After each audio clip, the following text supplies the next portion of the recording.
Good morning students. आज हम start करते हैं आपका part 3 of the chapter the rise of nationalism in Europe. अभी तक हम पढ़ चुके हैं द रिवॉल्यूशनरीज तक, ठीक है, जिसमें आपने ग्यूसेप मजीनी के बारे में पढ़ा था। आज हम स्टार्ट करते हैं द एज ऑफ रिवॉल्यूशंस, यानी क्रांतियों का युग। क्रांति या रिवॉल्यूशन से आप बहुत आसानी से रिलेट कर सकते हैं। अगर आप भारत की आज़ादी की बात करें तो आपने बहुत सारे क्रांतिकारियों के नाम सुने होंगे। फॉर एग्जांपल शहीद भगत सिंह हैं, सुखदेव हैं, राजगुरु हैं, चंद्रशेखर आज़ाद हैं। तो ऐसे बहुत सारे क्रांतिकारी रहे हैं जिन्होंने भारत को आज़ादी दिलाई। वो ये जो लोग जिनके अभी हमने नाम लिए, ये भारत को आज़ाद करने के लिए लड़े। इन्होंने रिवॉल्यूशंस किए और कुछ उस तरह के ही रिवॉल्यूशंस अब यूरोप में स्टार्ट हो रहे हैं। हम एज ऑफ रिवॉल्यूशंस की बात करेंगे, क्रांतियों का युग, जब वो समय जब यूरोप में बहुत तेज़ी से रिवॉल्यूशंस हो रहे थे। और इन रिवॉल्यूशंस का उद्देश्य क्या था? इनका उद्देश्य था नेशन स्टेट बनाना, यानी जो उनके किंगडम्स हैं या छोटे बड़े किंगडम्स और एम्पायर्स हैं, उनको मोनार्की सिस्टम को ख़त्म करना और वहाँ उनको क्या करना, नेशन स्टेट में कन्वर्ट करना। ये इनका उद्देश्य था। नाउ हम स्टार्ट करते हैं the age of revolution. The consolidation of power by the conservative regime made liberalism and nationalism associated with revolution in many regions of Europe. ये हम पढ़ चुके हैं, देखा भी है कि नेपोलियन के बाद फिर से जो कंजर्वेटिज्म है, यानी जो कंजर्वेटिव लोग थे जो चेंजेस नहीं चाहते थे, फिर से उनका रूल हो जाता है। ठीक है, वो फिर से क्या करते हैं, यूरोप में अपनी पावर को बढ़ा देते हैं, कंसोलिडेट कर देते हैं। और इसी वजह से वो लोग जो इस तरह का जो आइडिया थी, जो सोच थी, रूढ़िवादी जिसको हम बोलते हैं, कंजर्वेटिज्म मीन्स रूढ़िवाद। जो पुराने सोच के लोग थे, जो लिबरल थे और जो नेशनलिस्ट थे, वो इससे मैच नहीं करते थे। वो कंजर्वेटिव को अच्छा नहीं मानते थे। तो लिबरल्स और नेशनलिस्ट लोगों ने यूरोप के कई जगह पे, बहुत सारी रीजन्स में रिवॉल्यूशंस स्टार्ट किए। Italian and German states, the provinces of the Ottoman Empire, Ireland and Poland experienced such revolutions। और हम बात करें, अगर एग्जांपल की बात करें तो इटली है, जर्मनी है, ओटोमन एम्पायर उस वक्त जो था वहाँ, आयरलैंड, पोलैंड, ये कुछ ऐसी रीजन्स रहे थे यूरोप में जहाँ वो रिवॉल्यूशन बहुत ज़्यादा देखने को दिखाई दिए। ये हम जो किंगडम्स की, स्टेट्स की, एम्पायर्स की बात करते हैं, तो आपको एक बार यूरोप का मैप ज़रूर देखना चाहिए उस समय का। जब 1830 1815 का मैप आप देखेंगे तो आपको पता चलेगा कि किस तरह यूरोप जो कॉन्टिनेंट है वो छोटे बड़े किंगडम्स में और एम्पायर्स में डिवाइडेड था। ठीक है, आज का जो यूरोप है वो कंट्रीज़ में है, और बहुत छोटे छोटे कंट्रीज़ हैं यूरोप में। कुछ कंट्रीज़ हैं जो बड़ी हैं, बाकी सब छोटे छोटे कंट्रीज़ में यूरोप जो है, नेशंस अगर हम उनको कहें तो ज़्यादा अच्छा रहेगा, उसमें वो डिवाइडेड है। ये जो हमने अभी एग्जांपल लिए, Italy, German states, Ottoman empire, यहाँ सब रिवॉल्यूशन बहुत ज़्यादा सक्रिय रूप से दिखाई दिए। The revolutionaries comprise professors, school teachers, clerks and members of the commercial middle class. और इन रिवॉल्यूशंस में जो भाग ले रहे थे, यानी जो क्रांतिकारी थे, वो ज़्यादातर आप देखें तो एजुकेटेड मिडिल क्लास था। यानी वो जो शिक्षित है, पढ़ा लिखा जो मिडिल क्लास है, उसने ज़्यादातर इन रिवॉल्यूशंस में पार्ट लिया है।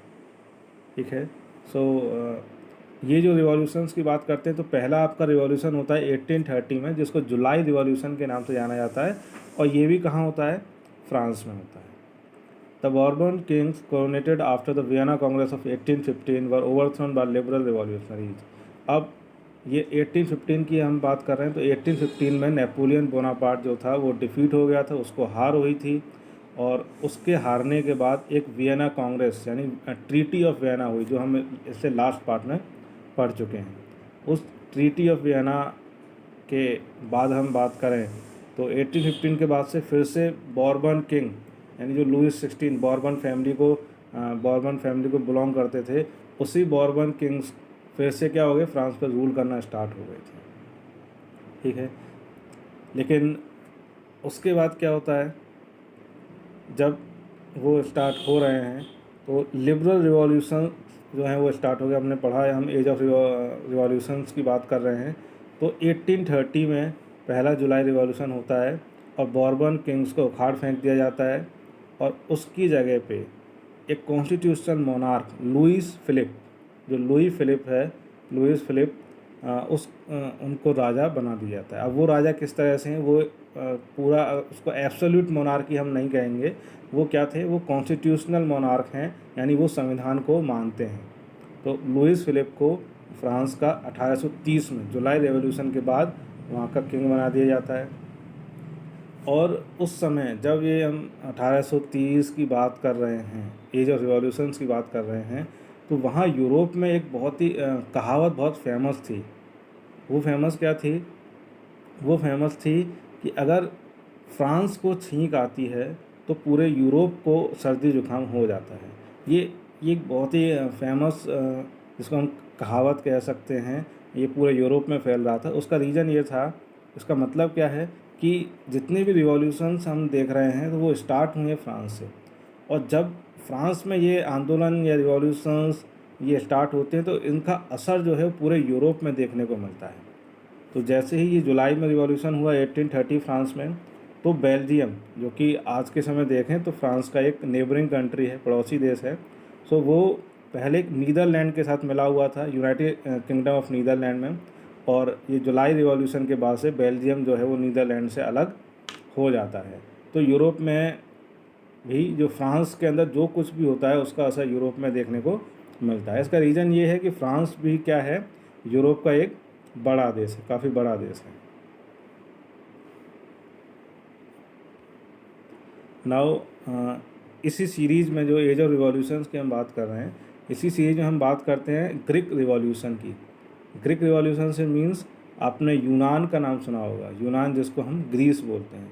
तो ग्रीस को किस तरह से आज़ादी मिलती है, इंडिपेंडेंस मिलती है, हम बात कर रहे हैं। तो Greek war of independence, Greece was a part of the Ottoman Empire since 15th century. 15वीं शताब्दी से हम बात करें तो ग्रीस जो है यानी यूनान, आपने जो नाम सुना होगा, वो ओटोमन एम्पायर का हिस्सा था। अब ये ओटोमन एम्पायर आज के समय में अगर आप यूरोप का मैप देखें तो टर्की, यूगोस्लाविया और बाकी उसके आसपास के जो भी कंट्रीज़ हैं वो सब इस ओटोमन एम्पायर का ही पार्ट थे, जिसमें टर्की जो है वो बड़ा हिस्सा था टर्की का। तो वो ओटोमन एम्पायर था, ग्रीस उसी का पार्ट था। The growth of nationalism in Europe started Greek struggle for independence from the Ottoman rule in 1821। और 1821 में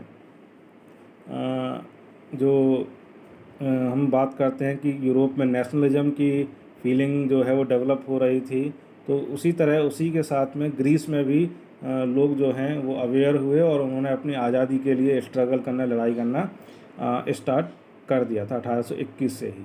उसके बाद जो वेस्ट यूरोपियन कंट्रीज़ हैं, यानी उनका भी ग्रीस को सपोर्ट मिला। वो भी चाह रहे थे कि ग्रीस जो है वो ओटोमन एम्पायर से आज़ाद हो जाए, इंडिपेंडेंट हो जाए। Poets, artists who were inspired by the ancient Greek culture and literature also supported the revolution. For example, Lord Byron, the famous English poet.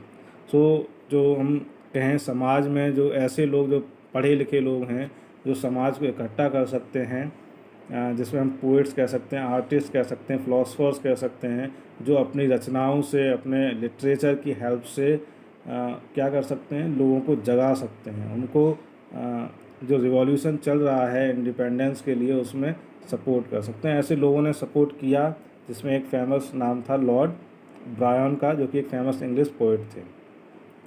So finally जब ग्रीस के लोग जो हैं जागरूक हो गए, वो अपनी आज़ादी के लिए उन्होंने लड़ना स्टार्ट किया यूरोपियन कंट्रीज़ से, उनको जो वेस्ट यूरोपियन कंट्रीज़ हैं उनसे उसको सपोर्ट मिला।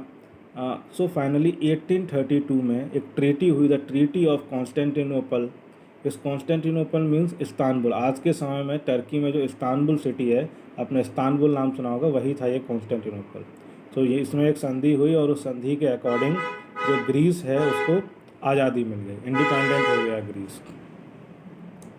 नाउ इसके बाद हम बात करते हैं रोमांटिसिज्म इन 18 30s। सो ये क्या है, ये भी एक हम विचारधारा की बात कर सकते हैं। यानी कुछ फिलोसफर्स, रोमांटिस्ट जो लोग थे, उनका सोचना था कि अगर हमें लोगों के अंदर नेशनलिस्ट फीलिंग लेके आनी है, नेशनलिज्म की फीलिंग जो है, जो राष्ट्रवाद की फीलिंग है, वो अगर जगानी है लोगों के अंदर, तो साइंस से और रीजन हम बोलते हैं तर्क शक्ति, जो हम तर्क देते हैं, तो विज्ञान से और तर्क से वो काम नहीं चलेगा। तो इस तरह के जो लोग थे, जो रोमांटिसिस्ट थे, जो फिलोसफर्स थे, उन्होंने विज्ञान और रीजन के जो मूवमेंट हैं उसको रिजेक्ट कर दिया। उन्होंने कहा कि साइंस से यहाँ काम नहीं चलेगा। अगर आपको लोगों के अंदर फीलिंग लेके आनी है तो वो साइंस नहीं करेगा, वो काम करेगा वो हार्ट एंड इमोशंस। यानी वो चाहते थे कि लोगों के इमोशंस को जगाना बहुत ज़रूरी है, तभी वो नेशनलिज्म की फीलिंग वो अराउज कर सकते हैं। तो cultural movement that rejected science and reason and introduce heart and emotions. The concern of romantics was to create a sense of shared collective heritage and a common cultural past of the arousing nationalism. सो ये वो लोग थे जिन्होंने science को नकारा और कहा कि इमोशंस जो हैं लोगों के, उसके द्वारा ही हम नेशनलिज्म की फीलिंग क्रिएट कर सकते हैं। तो उन्होंने एक sense of shared collective heritage and common culture की बात करी। यानी कि उन्होंने कहा कि वो लोगों तक बताएंगे कि उनका जो इतिहास है बहुत ही समृद्ध रहा है, कॉमन लोगों ने इतिहास को शेयर किया है, और उनकी जो संस्कृति है, जो कल्चर फॉलो करते हैं, वो भी कॉमन रहा है। तो इन सब चीज़ों को जब लोगों को बताया जाएगा, समझाया जाएगा, तो उसके बाद उन लोगों के अंदर नेशनलिज्म की फीलिंग पैदा होगी।